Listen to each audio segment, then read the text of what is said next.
नमस्कार, मैं निकिता आपके साथ। आप देख रहे हैं सत्य हिंदी। एक नजर डालते हैं अब तक की सुर्खियों पर। निमिषा प्रिया के मामले में सुप्रीम कोर्ट में सुनवाई हुई है। निमिषा प्रिया के पक्ष के वकील सुभाष चंद्रन केआर ने सुनवाई के बारे में मीडिया को जानकारी दी। वकील सुभाष चंद्रन केआर ने कहा कि अटॉर्नी जनरल ने जस्टिस विक्रमनाथ के सामने मामले को रखा है और जैसा कि निमिषा प्रिया की सजाए मौत पर अभी रोक लगी हुई है, उसे देखते हुए अटॉर्नी जनरल ने 3 हफ्ते का समय मांगा है। उन्होंने बताया कि याचिकाकर्ता की तरफ से मैंने सुप्रीम कोर्ट से निवेदन किया है कि बातचीत के लिए एक डेलीगेशन को यमन भेजा जाए, जिसमें याचिकाकर्ता संगठन, उसके प्रतिनिधि और कांतापुरम के प्रतिनिधि धर्मगुरु एपी अबूबकर मुस्लियार शामिल हों। धर्मगुरु एपी अबूबकर मुस्लियार ही ब्लड मनी को लेकर चल रही बातचीत का नेतृत्व कर रहे हैं। वकील सुभाष चंद्रन केआर ने आगे बताया कि कोर्ट ने आज हमारी दलील को स्वीकार कर लिया है और यूनियन को निर्देश दिया है कि वह हमारे अनुरोध पर विचार करने के लिए भारत सरकार से संपर्क करे। छत्तीसगढ़ के पूर्व मुख्यमंत्री भूपेश बघेल के बेटे चैतन्य बघेल को ईडी ने आज सुबह गिरफ्तार किया है। मीडिया से बात करते हुए उनके वकील फैसल रिजवी ने आगे की कार्रवाई के बारे में जानकारी दी। वकील फैसल रिजवी ने कहा कि ईडी ने गिरफ्तार करने के बाद 5 दिन की कस्टोडियल रिमांड मांगी है, जिस पर हमने आपत्ति की है। अभी आदेश आना बाकी है। उन्होंने कहा कि ईडी ने अपने आवेदन में लक्ष्मी बंसल उर्फ पप्पू बंसल नामक व्यक्ति के बयान पर पूरा जोर दिया है।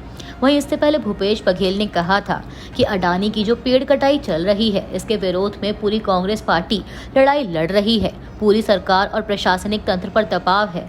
विपक्ष को दबाने के लिए यह रणनीति अपनाई गई। उन्होंने कहा कि पहले कवासी लखमा को टारगेट किया, देवेंद्र यादव को टारगेट किया और अब मेरे बेटे को निशाना बना रहे हैं। इसका मतलब यह है कि हमें दबाने की कोशिश की जा रही है कि कोई आवाज़ अडानी के खिलाफ ना बोल सके। इलाहाबाद हाईकोर्ट के जज यशवंत वर्मा के खिलाफ लगे भ्रष्टाचार के गंभीर आरोपों के बाद संसद के मॉनसून सत्र में उनके खिलाफ महाभियोग प्रस्ताव लाया जा सकता है। यह मामला तब शुरू हुआ जब मार्च 2025 में उनके दिल्ली स्थित सरकारी आवास में आग लगने के बाद वहां से भारी मात्रा में चली हुई नकदी बरामद की गई थी। इस मामले में सुप्रीम कोर्ट की एक जांच समिति ने जस्टिस वर्मा को दोषी ठहराया था। इसके बाद तत्कालीन मुख्य न्यायाधीश संजीव खन्ना ने उनकी बर्खास्तगी की सिफारिश की थी। अब जस्टिस वर्मा ने इस जांच समिति की रिपोर्ट और महाभियोग की सिफारिश को सुप्रीम कोर्ट में चुनौती दी है। आपको बता दें कि आखिर पूरा मामला है क्या। दरअसल 14 मार्च 2025 को जस्टिस यशवंत वर्मा के दिल्ली के तुगलक क्रिसेंट स्थित सरकारी बंगले में आग लग गई थी। आग बुझाने के लिए दमकल विभाग और पुलिस पहुंची और उसी दौरान घर के स्टोर रूम में जली हुई नकदी के ढेर बरामद हुए। जांच में पता चला कि ये नकदी 500 रुपए के नोटों की थी और यह बड़ी मात्रा में थी। वहीं जस्टिस वर्मा ने दावा किया कि उन्हें इस नकदी के बारे में कोई जानकारी नहीं थी और यह उनके या उनके परिवार द्वारा नहीं रखी गई थी। उन्होंने इसे उनके खिलाफ साजिश बताया। आम आदमी पार्टी नेता संजय सिंह ने अपनी पार्टी के इंडिया गठबंधन से दूरी बनाने पर कहा है कि इंडिया गठबंधन लोकसभा चुनाव के लिए बना था। इसके बाद हमने हरियाणा और दिल्ली के साथ साथ पंजाब उपचुनाव भी अकेले लड़े। अब हम आगामी बिहार चुनाव भी अकेले लड़ रहे हैं। आम आदमी पार्टी इंडिया गठबंधन का हिस्सा नहीं है। हालांकि जब भी हमें लगेगा कि सरकार गलत है, हम उसका विरोध करेंगे। बिहार के मोतिहारी में प्रधानमंत्री नरेंद्र मोदी ने शुक्रवार को कहा है कि कांग्रेस और आरजेडी की सरकार में विकास नहीं हुआ।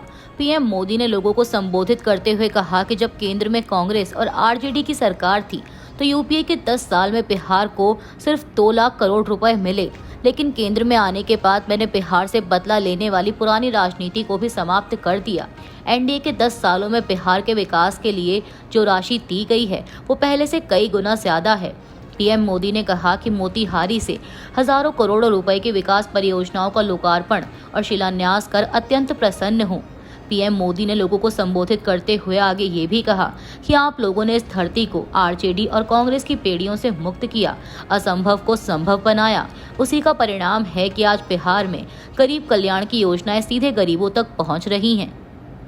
प्रधानमंत्री मोदी ने आगे मुंबई और गुरुग्राम जैसे शहरों का जिक्र करते हुए कहा कि हमारा संकल्प है कि आने वाले समय में जैसे पश्चिमी भारत में मुंबई है, वैसे ही पूरब में मोतिहारी का नाम हो।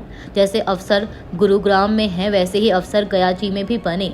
पुणे की तरह पटना में भी औद्योगिक विकास हो। सूरत की तरह ही संथाल परगना का भी विकास हो, जयपुर की तरह जलपाईगुड़ी और जाजपुर में भी टूरिज्म के लिए रिकॉर्ड बने और बेंगलुरु की तरह वीरभूम के लोग भी आगे बढ़ें। बिहार के मुख्यमंत्री नीतीश कुमार ने भी रैली को संबोधित किया। उन्होंने कहा कि राज्य में 125 यूनिट मुफ्त बिजली देने का फैसला प्रधानमंत्री मोदी की सलाह के अनुरूप है। राज्य के सबसे लंबे समय तक मुख्यमंत्री रहे नीतीश कुमार, जिन्होंने गुरुवार को मुफ्त बिजली की घोषणा की थी, ने जनसभा में कहा कि लोगों को अब बिजली के लिए कोई भुगतान नहीं करना होगा। प्रधानमंत्री के जाने के बाद हम वापस पटना में आएंगे और आवश्यक मंजूरी देंगे। यही कारण है कि आज दिन में बाद में कैबिनेट की बैठक बुलाई गई है। उत्तर प्रदेश के मुख्यमंत्री योगी आदित्यनाथ ने वाराणसी में आयोजित एक कार्यक्रम में कांवड़ यात्रा और मुहर्रम के जुलूस पर टिप्पणी की। उन्होंने कहा कि कांवड़ यात्रा को बदनाम किया जाता है। सावन के महीने के ठीक पहले मुहर्रम का आयोजन हुआ। हमने एक व्यवस्था बना दी थी कि आप ताजिया की ऊंचाई इससे अधिक मत करना, इससे अधिक करेंगे तो आप मांग करेंगे कि पेड़ की टहनी काटो, किसी के घर के छज्जे को तोड़ो और कहीं से हाई टेंशन तार को हटाओ। अब एक आयोजन के लिए हम हाई टेंशन तार हटाएं, एक बड़े तबके के लिए बिजली बाधित करें, ये तो उन लोगों के साथ अन्याय है जो बिजली बिल का भुगतान कर रहे हैं। आप बिना बिल का भुगतान किए, बिना सड़क का चार्ज दिए अपनी यात्रा निकालना चाहते हैं और आप अपनी यात्रा के लिए किसी के घर के पार्जे को तोड़वा रहे हैं। हमने कहा ये नहीं होगा। सीएम योगी ने कहा कि जौनपुर में उन्होंने जबरदस्ती बड़ा ताजिया उठवाया और वो हाई टेंशन तार की चपेट में आया और 3 लोग मर गए। बाद में उन्होंने रास्ता जाम किया, तब पुलिस ने कहा क्या करें। मैंने कहा लाठी मारकर बाहर करो इनको, क्योंकि ये लातों के भूत हैं, बातों से मानेंगे नहीं। हमने कहा था हाई टेंशन तार की चपेट में आ सकते हैं, इससे ऊपर मत करना। इन्होंने किया, आप कार्रवाई करो इनके खिलाफ। मुख्यमंत्री योगी आदित्यनाथ ने आगे कांवड़ यात्रा का जिक्र करते हुए कहा कि वहीं दूसरी तरफ आपने देखा होगा कि कांवड़ यात्रा चल रही है। समाज के श्रमिक वर्ग से लेकर के उच्च वर्ग तक का हर व्यक्ति अभियान के साथ जुड़ा हुआ है। हर हर बम बम बोलते हुए 300 से 400 किलोमीटर पैदल जाते हैं, फिर वहां से जल लेकर के भक्ति भाव के साथ चलते हैं। लेकिन मीडिया ट्रायल होता है, बदनाम किया जाता है, उसके बारे में लिखा जाता है, उन्हें उपद्रवी और आतंकवादी तक बोलने का दुस्साहस होता है। ये वो मानसिकता है जो हर प्रकार से भारत की विरासत को अपमानित करना चाहती है। बिहार में कानून व्यवस्था को लेकर उठते सवालों पर प्रदेश भाजपा अध्यक्ष दिलीप जायसवाल ने शुक्रवार को प्रतिक्रिया देते हुए कहा कि एक माहौल बनाने की कोशिश हो रही है कि बिहार की कानून व्यवस्था खराब है। जब खेमका यानी गोपाल खेमका की हत्या हुई तो पुलिस ने बहुत ही तत्परता से शूटर को पकड़ा। कल की घटना पर पुलिस ने 3-4 घंटों में शूटर को चिन्हित किया और 2 अपराधी को गिरफ्तार भी कर लिया। इसको 2 तरीके से देखा जाए कि अपराध कैसे लोगों के बीच हो रहा है। कल की घटना में दोनों लोग कैसे थे। बिहार भाजपा अध्यक्ष ने आगे कहा कि ये संभव नहीं है कि चप्पा चप्पा एक एक आदमी की सुरक्षा के लिए पुलिस खड़ी रहे, लेकिन कानून का राज है। पटना के पारस अस्पताल में हुए सनसनीखेज हत्याकांड में एक आरोपी को गिरफ्तार किया गया है। पुलिस के अनुसार हत्याकांड को अंजाम देने वाले 5 हथियारबंद बदमाशों की पहचान कर ली गई है। इन बदमाशों ने गुरुवार को अस्पताल में घुसकर एक गैंगस्टर चंदन मिश्रा की गोली मारकर हत्या कर दी। मिश्रा इलाज के लिए अस्पताल में भर्ती था। गिरफ्तार आरोपी का नाम तौसीफ बादशाह है, जो एक प्रॉपर्टी डीलर है और कथित तौर पर कॉन्ट्रैक्ट किलिंग में शामिल रहा है।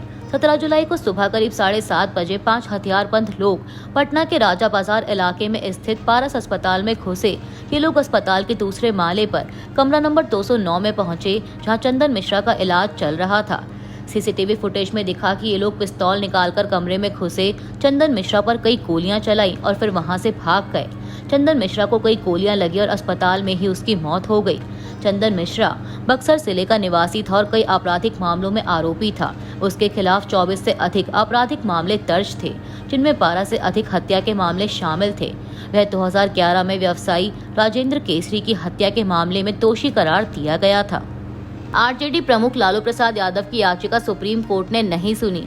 लालू यादव ने लैंड फॉर जॉब मामले के मुकदमे पर रोक की मांग की थी, लेकिन सुप्रीम कोर्ट ने कहा कि उनकी याचिका दिल्ली हाई कोर्ट में लंबित है, पहले वहां अपनी बात रखे। 29 मई को दिल्ली हाई कोर्ट ने मुकदमे पर रोक से मना कर दिया था। हालांकि एफआईआर निरस्त करने की उनकी याचिका पर सीबीआई को नोटिस जारी किया था। यानी लालू यादव की याचिका अभी हाई कोर्ट में लंबित है। अपनी याचिका में लालू यादव ने निचली अदालत की कार्रवाई रोकने की मांग की थी। उन्होंने एफआईआर निरस्त करने और 2022, 23 और 2024 में दाखिल 3 आरोप पत्र को रद्द करने की भी मांग की थी, लेकिन सुप्रीम कोर्ट के जस्टिस MM सुंदरेश और जस्टिस N कोटेश्वर सिंह की बेंच ने सुनवाई से मना कर दिया। अमेरिका के द रेजिस्टेंस फ्रंट को विदेशी आतंकवादी संगठन घोषित किए जाने के फैसले का भारतीय विदेश मंत्री एस जयशंकर ने शुक्रवार को स्वागत किया।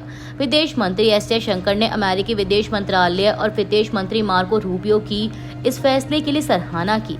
उन्होंने सोशल मीडिया प्लेटफॉर्म एक्स पर लिखा कि यह भारत और अमेरिका के बीच आतंकवाद के खिलाफ के मजबूत सहयोग का प्रमाण है। अमेरिका ने दी रेजिस्टेंस फ्रंट को विदेशी आतंकवादी संगठन घोषित किया है। अमेरिकी विदेश मंत्रालय ने बयान जारी कर इसकी जानकारी दी।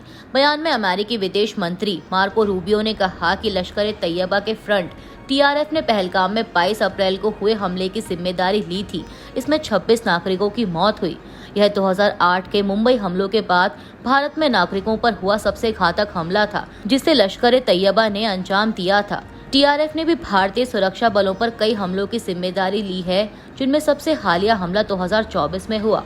आपको बता दें कि विदेश सचिव विक्रम मिस्री ने 7 मई को एक प्रेस ब्रीफिंग के दौरान TRF को पहलगाम हमले का जिम्मेदार ठहराया था। मिस्री ने कहा कि खुद को दी रेजिस्टेंस फ्रंट कहने वाले ग्रुप ने हमले की जिम्मेदारी ली है। यह समूह संयुक्त राष्ट्र द्वारा प्रतिबंधित पाकिस्तानी आतंकवादी ग्रुप लश्कर-ए-तैयबा का मुखौटा है। अभी के लिए इतना ही। बाकी की देश दुनिया की बड़ी खबरों के लिए बने रहिए सत्य हिंदी के साथ।